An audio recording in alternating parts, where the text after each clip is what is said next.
Hajar Jamal Siati. Nama saya Razak Muhammad Yusuf. Nama saya Irsa Akmal Sudrajat. Baik, kita ke materi yang pertama, yaitu latar belakang yang akan dijelaskan oleh saya sendiri. Sultan Agung adalah penguasa lokal pertama yang melakukan perlawanan besar-besaran terhadap fungsi dalam VOC. Perlawanan Mataram Islam terjadi di Batavia pada 1628 hingga 1629. Latar belakang terjadinya perlawanan ini karena kehadiran VOC dianggap membahayakan kekuasaan wilayah Islam di Pulau Jawa. Kekuasaan Islam di Pulau Jawa hampir meliputi seluruh Pulau Jawa, mulai dari Pasuruan hingga Cirebon. Sementara itu, VOC juga sudah menguasai beberapa wilayah di Pulau Jawa seperti di Batavia. Kehadiran VOC juga menghambat penyebaran agama Islam di Pulau Jawa oleh Sultan Agung. Prinsip Sultan Agung tidak akan pernah mau berkompromi atau bekerja sama dengan VOC atau dengan penjajah lainnya, sehingga ia melakukan berbagai serangan terhadap VOC. Namun serangan Mataram Islam yang berkedudukan di Batavia mengalami kegagalan karena VOC membakar lubung persediaan makanan pasukan kerajaan. Sultan Agung tidak menyerah begitu saja.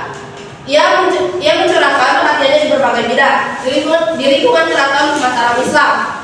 Ia menetapkan bahasa baru yaitu Bagongan untuk dipakai oleh seluruh para bangsawan.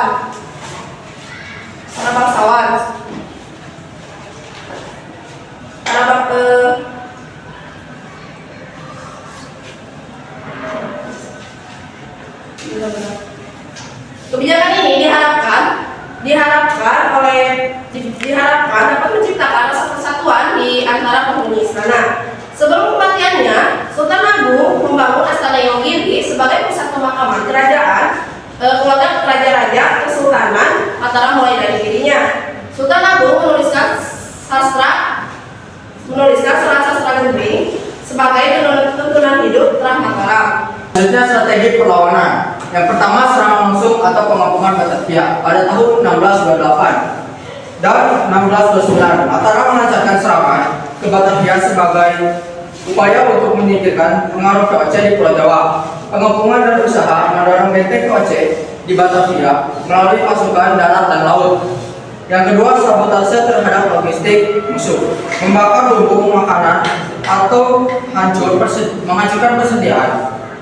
VOC membakar lumbung milik Mataram supaya pasukan Mataram kelaparan, membendung aliran sungai, misalnya Sungai Ciliwung, agar pasukan VOC kekurangan air. Penggunaan wabah penyakit atau taktik biologis sebagai bagian dari perang psikologis. Dikabarkan Mataram menebarkan penyakit melalui sungai yang dicemari. Keberanian dan ambisi, Mataram menunjukkan tekad untuk menyingkirkan kekuasaan asing dari Jawa. Punya sasaran strategis jelas Batavia, ambisi besar tapi dukungan logistik dan teknologi belum memadai. Pendekatan taktis non konvensional, sabotase logistik, perang biologis, kontrol sungai dan strategis, kreatif yang tidak tergantung langsung pada kekuasaan militer besar. Efektivitas terbatasnya terhadap pertahanan kuat VOC. Resiko gagal bila rencana bocor.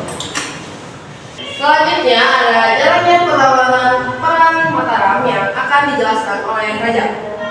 Oke, baik, langsung saja. Serangan pertama Sultan Agung terhadap raja dilaksanakan pada 22 Agustus 1628. Dalam serangan ini, pasukan Mataram dipimpin oleh Temenggung Bahu Reksa dan juga Pangeran Mandura Reja. Total terdapat sekitar 10.000 prajurit Mataram yang langsung menyerang VOC secara dahsyat. Namun, VOC langsung menembakkan meriam-meriamnya tiada henti dan juga memporak-porandakan prajurit Mataram. Akhirnya, pasukan Mataram satu persatu mulai gugur. Dengan demikian, serangan pertama yang dilakukan oleh Mataram ini mengalami kegagalan. Tidak kurang dari sekitar 1.000 prajurit Mataram tewas dalam pertempuran. Akan tetapi juga, pasukan Mataram mengalami kehancuran karena kurangnya perbekalan. Menanggapi hal ini, Sultan Agung akhirnya bertindak tegas. Pada bulan Desember 1628, yang mengirim Algojo untuk menghukum mati Tumenggung Mahureksa dan juga Pangeran Madura-Raja. Setelah gagal di serangan pertama, Sultan Agung akhirnya melancarkan di serangan kedua yang dipimpin oleh Adipati Dumina dan juga Adipati Ukur pada tahun 1629. Persiapan prajurit Mataram pada serangan kedua ini terbilang jauh lebih matang dengan kekuatan yang lebih besar. Total ada 14.000 pasukan yang dikerahkan untuk menyerang VOC. Mereka mendirikan lumbung padi di daerah Tegal dan juga Cirebon sebagai perbekalan selama pertempuran. Mereka mendirikan lumbung padi di daerah Tegal dan juga Cirebon sebagai. Akan tetapi, rupanya VOC mengetahui hal tersebut sehingga lumbung padi tersebut dibakar olehnya. Akibatnya, pasukan Mataram tidak memiliki persediaan makanan apapun dan akhirnya mengalami kegagalan kedua kalinya. Selanjutnya ada ahli perlawanan dari Perang Mataram yang akan dijelaskan oleh Alfa. Perlawanan Sultan Agung dalam melawan VOC mengalami kegagalan yang disebabkan oleh persediaan makanan yang dibakar oleh belanda, terjadinya wabah penyakit di kalangan tentara, persenjataan yang tidak seimbang, dan jarak antara Mataram dan Batavia yang jauh. Nah, sayangnya semangat Sultan Agung dalam melawan VOC tidak diwarisi oleh raja-raja penggantinya. Nah, setelah Sultan Agung yang meninggal pada tahun 1645, Mataram menjadi semakin lemah dan akhirnya mampu dikendalikan oleh VOC. Bahkan pengganti Sultan Agung yaitu Amangkurat I yang memerintah pada tahun 1646 sampai 1677 melakukan persahabatan dengan VOC. Sultan Amangkurat I bahkan menjadi raja yang reaksioner dengan bersikap sewenang-wenang terhadap rakyat dan kejam terhadap ulama. Nah, perilaku ini kemudian menimbulkan perlawanan para rakyat Mataram, salah satunya yaitu perlawanan Trunojoyo. Nah, perlawanan Trunojoyo ini dipimpin oleh Pangeran Trunojoyo atau Panembahan Maduretno dari Madura. Selanjutnya ada dampak perlawanan bagi kedua belah pihak yang akan dijelaskan oleh Hajar. Baik, untuk dampak perlawanan bagi kedua belah pihak, untuk kerajaan Mataram sendiri, yang pertama, kekuasaan Mataram yang semakin lemah karena banyaknya korban jiwa dan juga sumber daya yang harus dalam peperangan. Lalu yang kedua, kekuasaan wilayah VOC, wilayah Mataram yang semakin menyusut karena adanya perjanjian VOC dengan Mataram. Lalu terjadinya konflik internal, sepertinya adanya peperangan. Lalu yang keempat, Mataram menjadi sangat bergantung terhadap VOC.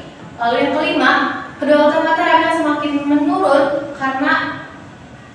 karena banyaknya perjanjian. Lalu dampak bagi VOC sendiri, VOC mengalami kerugian besar, terutama dalam korban jiwa dan juga biaya perang. Lalu yang kedua, VOC berhasil memperluas wilayahnya di Jawa Tengah dan ikut campur dalam kekuasaan politik Mataram. Lalu yang ketiga, VOC mendapat keuntungan dalam bidang ekonomi dan politik. Lalu yang terakhir, VOC semakin kuat posisinya di Nusantara.